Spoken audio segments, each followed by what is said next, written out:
अस्सलामुअलैकुम प्यारे बच्चों, वालेकुम अस्सलाम। कैसे हैं आप लोग। आज आपके सामने स्केच पेन रखे हुए हैं, सबको नजर आ रहे हैं।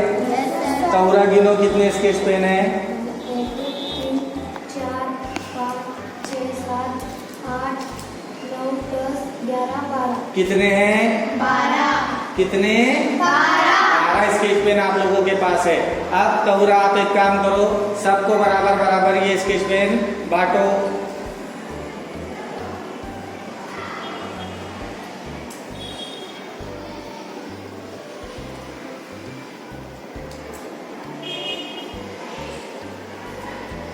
अब आप सभी को ये पेन बांट चुके हैं। आप सभी के पास कितनी कितनी पेन है? हर एक के पास 3 है। किसी को कम या किसी को ज्यादा हुई। अब तुबा आप एक काम करो, अपने पास की पेन इन लोगों में बांट दो। अब आप तीनों के पास कितनी कितनी पेन होंगी जरा गिनकर बताएंगे। 4, सभी के पास 4 है।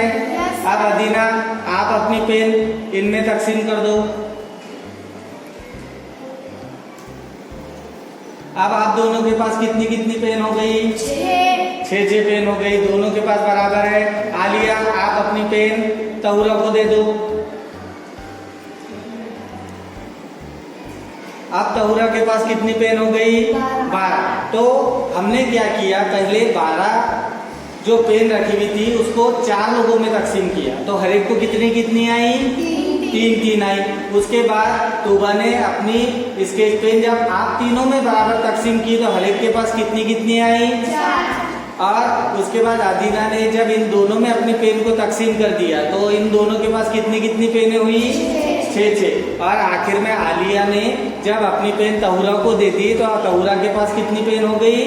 12। तो ये जो अमल है ये बांटने का अमल। कौन सा अमल है? हमने उस चीज को बराबर बराबर हिस्सों में बांटा है। इसी को रियाजी की जबान में तकसीम कहते हैं। क्या कहते हैं? तकसीम करना कहते हैं। तो आज हम तकसीम पजीरी इस सबक के बारे में मालूमात हासिल करें।